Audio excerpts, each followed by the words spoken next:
안녕하세요. 김광삼의 띵콕TV 김광삼 변호사입니다. 오늘 영상 시청하시기 전에 구독과 알림 설정, 또 좋아요, 또 댓글을 부탁드립니다. 아주 저에게는 큰 힘이 됩니다. 오늘은 MBC 기상캐스터 오요 안나 씨와 관련된 부분을 말씀을 드리려고 합니다. 일단 여러 가지로 중요한 이야기, 중요한 사실들이 많이 공개가 됐는데, 일단 오요 안나를 가해한 것으로 추정되는 이제 동료들의 어떤 메신저 대화가 공개가 됐어요. 그런데 이 공개 내용을 보니까 인신 공개에 관한 것이 굉장히 많아서 굉장히 충격을 주고 있습니다.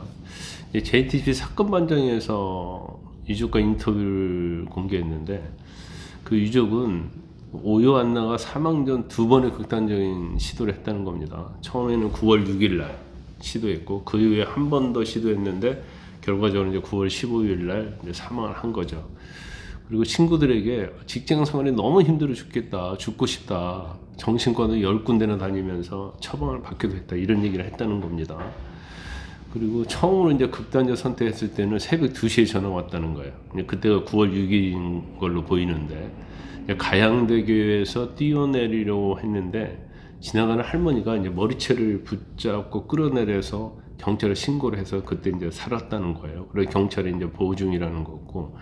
그래서 이제 유족이 너 왜 그랬냐 그러니까, 직장이 너무 힘들다, 등뼈가 부러질 것 같이 아프고 창자가 끊어질 것처럼 사는 것이 고통스러워서 편안해지고 싶었다, 이렇게 얘기했다는 거예요. 그래서 이제 가족들은 어떻게 보면 걱정이 많이 되니까 이제 병원에 입원까지 시키려고 하니까, 오요 안나 씨가 나 방송도 해야 하고 광고도 계약해 놓았고 찍어야 하는데 내가 안 죽는다, 홧김에 해본 것이다, 이렇게 얘기를 했다는 거예요. 그러니까 유족 입장에서는 또 그 말을 믿지 않았나 싶습니다. 그리고 그 동료들이 이 오요 안나 씨를 험담한 것으로 추정되는 메신저 대화창이 공개됐는데, 이 내용이 굉장히 충격적이에요. 이 대화창에는 이제 오요 안나 씨도 같이 있었어요. 그런데 오요 안나 씨는 이제 그 다음에 그 방을 나갔는데, 그 다음에 이제 오요 안나 씨는 인식 공격적인 대화가 이루어졌다는 겁니다. 그러면서 이 대화창을 보니까 완전 미친 X다, 몸에서 냄새 난다, 연진이는 방송이라도 잘했지. 연진이는 그 학폭 관련 드라마 더 글로리에 나왔던 게 연진이잖아요. 아주 나쁜 역할을 했었잖아요. 그리고 피해자 코스프레가 겁나 해, 우리가 피해자다, 그러니까 피해자 코스프레 한다, 힘들다고, 근데 우리가 오히려 피해자다, 이런 내용이 있다는 거예요. 그리고 또 그 가해자들의 자기들끼리 단톡방이 있었는데, 여기에도 싸가지 없는 X다, 옷 조심해서 입고 입으라고 했는데도 말을 안 듣는다, 후배 취급하지 말자, 아침 방송 와서 술 냄새 나고 씻지도 않고 와서, 이런 내용이 있다는 거예요. 그런데 이제 사실 이런 집단적 괴롭힘이 이제 오요 안나 씨가 MBC 하는 유퀴즈 언더블록에 출연했었잖아요.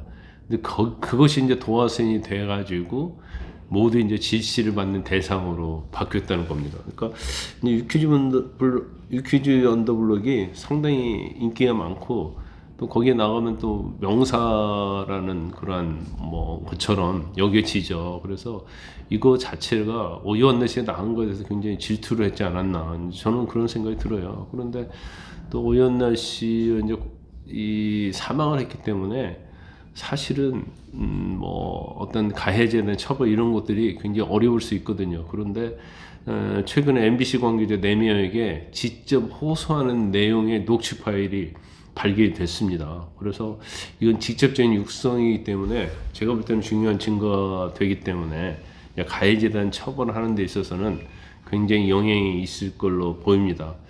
근데 이제 오요 안나 씨 사태 이후에 이제 MBC 태도에 대해서 처음에 비판이 굉장히 많았어요. 처음에 고인이 죽은 이후에 사과 반성 같은 걸 하지 않고 유족이 요구하면 진상조사 하겠다, 이런 얘기를 했다가 왜 진실한 반성과 사과가 없냐 하면서 굉장히 비판이 거셌었죠. 그때 또 MBC 일부에서는 이게 정치적인 흔들기다, 또 그런 얘기가 나왔었어요.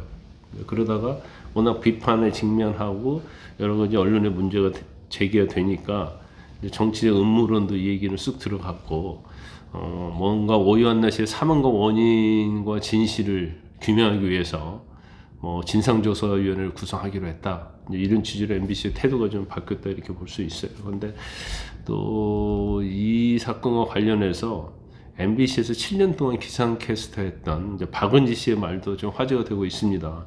박은지 씨가 SNS에 올렸는데 7년 동안 모진 세월을 참고 또 참고서 버텼다는 거예요.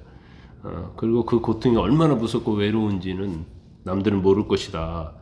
얘기하면서 이제 마지막 말이 굉장히 마음에 와닿던데, 뿌리 깊은 직장 내 괴롭힘 문제 이제는 끝까지 밝혀야 할 것, 이렇게 얘기를 했어요. 그러니까 자기들 세계 MBC 내에서도 이런 뿌리 깊은 뭐가 괴롭힘이 있고 잘못된 게 있다고, 그걸 제가 볼 때는 뭐 얘기를 했다고 봅니다. 일단 MBC에서는요 정말 일단 사과반성하고 이 사건의 어떤 진상조사를 반드시 해서 가해자는 처벌을 받고 실체의 진실을 밝히는 데 있어서 MBC가 당연히 방송사로서 해야 하는 역할을 해야 한다, 이렇게 봅니다.